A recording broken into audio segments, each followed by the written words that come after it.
देखो, आज हम जानते हैं कि जो इतिहास में अपने जो हमारा ऐतिहासिक काल था, उस समय हमें जो सिक्के मिले हैं और उसका अभिलेख क्या है, ये पूरे तात्विक में जो मिले हैं, इतिहास के पूरे तात्विक में हम लोग इतिहास को, जब हम लोग सिर्फ इतिहास पढ़ते हैं तो हम 3 भागों में बांटते हैं। जब वो 3 भागों में हम बांटे थे तो उसमें हमने देखा था प्राग्ञ ऐतिहासिक के बारे में, आधे ऐतिहासिक के बारे में। अब हम देखते हैं ऐतिहासिक के बारे में। ऐतिहासिक को भी हम 3 भागों में बांट देते हैं। किसमें? एक पूरा तात्विक में, एक हो जाता है अपना विदेशी यात्री जो आए थे, उन्होंने क्या क्या लिखा, कौन सी पुस्तकें लिखी, उसमें पूरा तात्विक में क्या है, जिस तरीके से हम सिक्कों का वर्णन करते हैं, और इसमें अभिलेख क्या होता है। एक होता है साहित्यिक, इसमें क्या होता है, धर्म क्या होता है, गैर धर्म क्या होता है, ये सारे चीज़ उसमें हम जानेंगे। आज हम इसमें जानते हैं पूरा तात्विक में। जो पूरा तात्विक में हमें सिक्के मिले हुए हैं, उस समय का सिक्का है, उसका अभिलेख क्या है। तो पूरा देखो क्या है, तात्विक, पूरा तात्विक। पूरे तात्विक में एक तो हो गया सिक्का और दूसरा हो गया अभिलेख। जब हम सिंधु सभ्यता पढ़ रहे थे उसी समय हम लोगों को सिक्का मिला हुआ, सिक्का था उस समय। तो उस समय का सिक्का कैसा बना हुआ था, किस तरीके का था? तो सिंधु सभ्यता का जो सिक्का था वो टेराकोटा था। टेराकोटा, उस समय के सिक्कों टेराकोटा का बना था, और टेराकोटा उसे कहते हैं। मान लीजिए इसका सेल खड़िया का जो था उसका मोहर था, मोहर जो लगाया जाता है, फारस का मोहर लगाया था। तो हम लोग सिंधु सभ्यता में उसके देख लिए थे। तब हम लोग को पता करना चाहिए और समझना भी चाहिए कि सिंधु सभ्यता का अगर सिक्का के बारे में पूछेगा तो टेराकोटा का बताना है। किस चीज़ का? टेराकोटा का।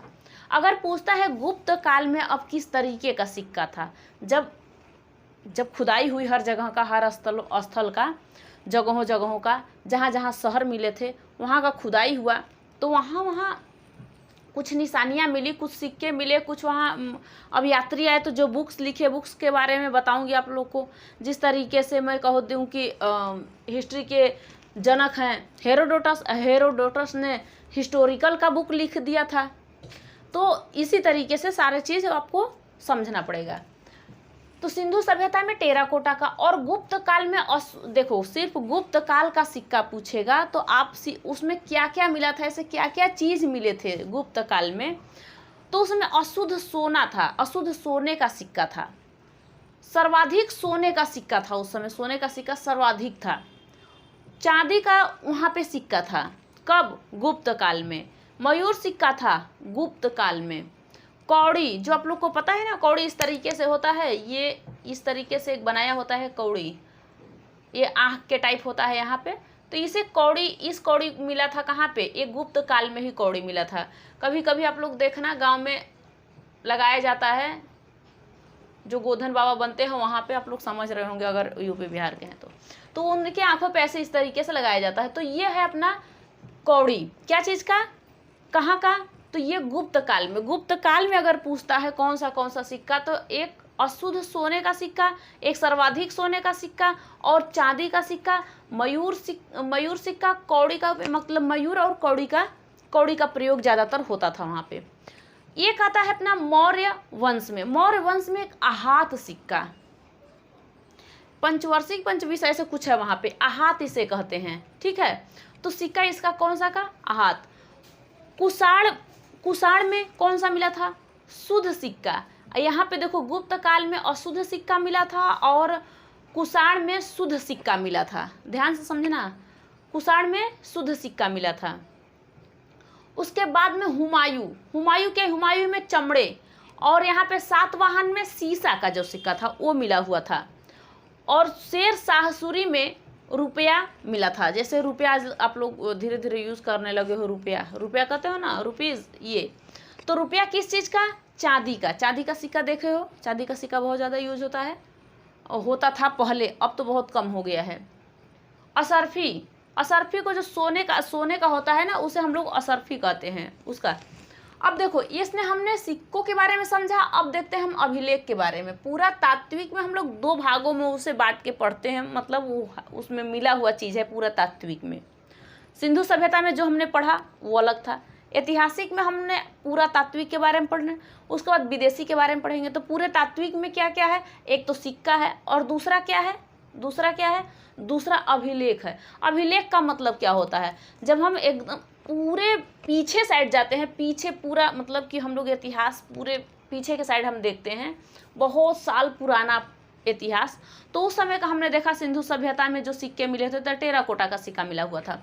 उस समय अभिलेख, अभिलेख का मतलब होता है कि देखो जिस समय आदि मानव थे, जिस समय हम आदि मानव पढ़ रहे थे, तो आदि मानव ने क्या किया था कि मध्य प्रदेश के भीम बाटिका में वहाँ पे एक चित्रकला किया था और इस तरीके का एक चित्र बनाया था, जो कि वो पत्थरों से रगड़ के बनाया होगा, पत्थरों से ही तो रगड़ के बनाया होगा।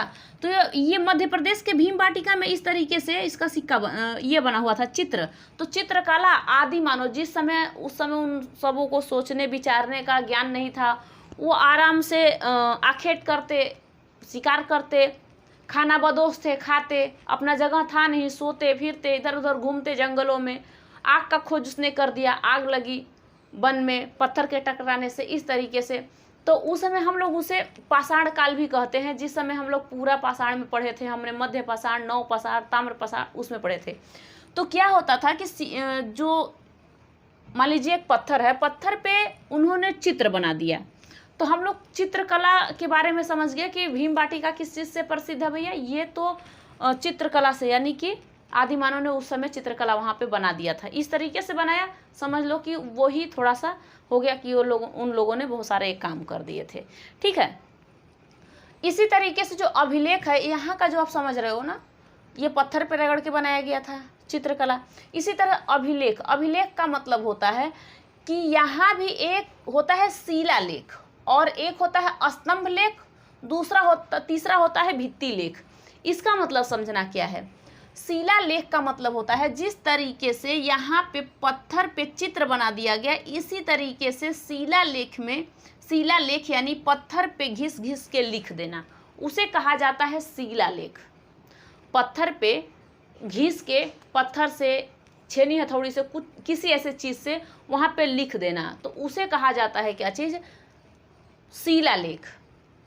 स्तंभ लेख का मतलब क्या होता है कि कभी कभी आप लोगों ने देखा है कि खंभे पे, जो खम्मा होता है ना, गांव में खम्मा या फिर किसी चीज़ का ऐसे बड़े बड़े जगहों पे गए होंगे, तो वहाँ पे उस खंभे पे लिखा होता है, कुछ भी लिखा होता है।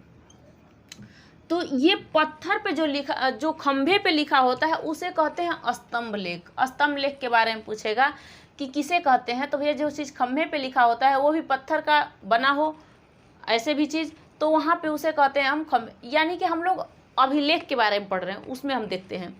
अब आता है भित्ति लेख। भित्ति का मतलब क्या होता है कि आप लोग दीवार पे कोई चीज़ लिखवा देते हो। जिस तरीके से मान लीजिए कि आपका घर है और घर में आपने लिख दिया कि हमारे फला आदमी का घर है और वहाँ का हाउस नंबर ये है, जो जो आपको लिखवाना है वो चीज़ अपने गेट के बाहर भित्ति लेख दीवार पे एक पत्थर पे लिखवा के चपकवा देते हो, इस तरीके से चपक जाओ, तो इस तरीके से वहाँ पे चपका देते हो, तो इसे ही हम क्या कहते हैं, भित्ति लेख। भित्ति लेख समझ में आया, शिलालेख समझ में आया, स्तंभ लेख समझ में आया। गुफाओं पे जो लिखा जाता है, जो गुफा होते हैं ना, कभी कभी गुफा बहुत बड़ा अगर पहाड़ पर्वत है, वहाँ पे देखोगे कि गुफा बना हुआ है, तो गुफा के ऊपर ही लिख दिया जाता है ये फला चीज़ है, यहाँ पे आपको अंदर एंट्री जाना है, न जाना है, कुछ भी करना है, तो ये चीज़ अपना ये शिलालेख में पत्थरों पे लिखा होता है, गुफा में लिखा होता है, तो उसे हम क्या कहते हैं भैया, शिलालेख है। लंबे खंभे पे लिखा होता है तो उसे कहते हैं स्तंभ लेख है, ठीक है। दीवार पे लिखा होता है उसे हम कहते हैं भित्ति लेख है। तो भित्ति लेख, शिलालेख और स्तंभ लेख, ये तीनों समझना। या तो सिर्फ ऐसे समझना कि शिलालेख या तो गुफा में लिखा हुआ, गुफा के ऊपर कोई चीज़ लिख जाता है, और स्तंभ लेख यानी कि खंभे पे लिखा हुआ, और भित्ति लेख यानी कि दीवार पे लिखा हुआ। हर एक लोग के दीवार पे पत्थर एक दरवाजे के पास, ऐसे सेक्टरों में देखोगे तो बहुत ज़्यादा लिखा होता है, और लिखवा के दरवाजे के सामने अपने जिसके नाम से है उसका नाम लिख दिया जाता है। स्वर्गीय है तो स्वर्गीय भी लिख जाता है, अगर कोई ऐसे काम किए हैं अच्छा खासा, दरोगा हैं, IAS हैं, IPS हैं, कुछ भी है, तो वहाँ पे लिख दिया जाता है और दीवार पे, तो उसे कहते हैं भित्ति लेख। तो हमने पूरा तात्विक में दो चीज़ को देखा है, पूरा तात्विक में दो चीज़ को, क्या क्या चीज़ को, एक तो सिक्के के बारे में समझा और दूसरा समझा अभिलेख के बारे में।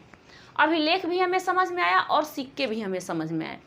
सिक्का पूछता है कि जब उस समय जब सिंधु सभ्यता शुरुआती हुआ था तो सिंधु सभ्यता में सिक्के मिले थे, तो सिंधु सभ्यता में जो सिक्के मिले हुए थे वो किस चीज़ का सिक्का था।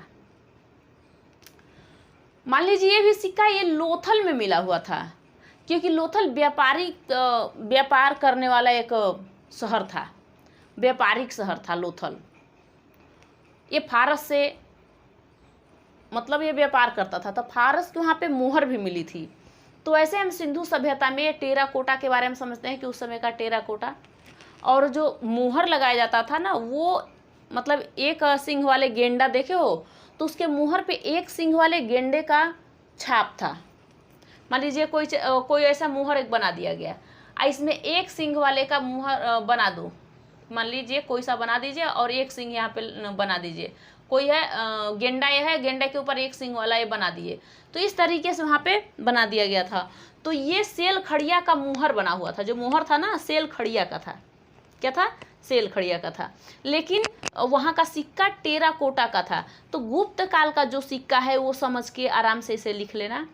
मौर्य वंश में जो सिक्के मिले हैं उसके बारे में, कुषाण वंश में जो मिले हैं, हुमायूं में, सातवाहन में, शेर शाह सूरी में जो भी सिक्के मिले हैं इसके बारे में समझ लेना कि ये क्या क्या हैं और कहाँ कहाँ से मिले हैं। अगर पूछता है कि मौर्य वंश का सिक्का या फिर पूछता है कुषाण वंश का सिक्का, मतलब कुषाण का सिक्का, तो इस तरीके से सब कुछ पूछता रहता है। जब पूछेगा तो आपको बताना पड़ेगा कि ये है।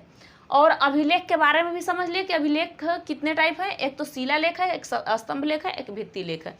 तो इन दोनों के बारे में सिर्फ पूरा तात्विक के बारे में, पूरा तात्विक में ज़्यादातर था नहीं, इसलिए आपको इतना बता दी हूँ। अब आपको जब विदेश का जो विदेशी यात्रियों ने आया, विदेश का जो यात्रा करने यहाँ पे भारत में आए, तो उन्होंने कौन सी बुक्स लिख दी थी, ये सारे चीज़ें आपको बताऊंगी, लेकिन हम नेक्स्ट वीडियो में बताएंगे। इसमें आप लोगों को सिर्फ सिक्का और अभिलेख के बारे में, पूरा तात्विक के बारे में बता दी हूँ, और जब यात्रियों के बारे में बताऊंगी तो हम नेक्स्ट वीडियो में जब बनाऊंगी तब उसमें सारी चीज़ें कवर कर दूंगी कि उसमें कौन से वैज्ञानिक ने या फिर जो विदेशी यात्री आए थे, विदेशी यात्री थे, वैज्ञानिक क्या थे, विदेश से यात्रा करने आए थे, तो उन्होंने कौन सी पुस्तक लिखी हुई थी। तो पुस्तक भी बहुत ज़्यादा ज़रूरी है और ये भी बहुत ज़्यादा ज़रूरी है। हम नेक्स्ट वीडियो में मिलते हैं।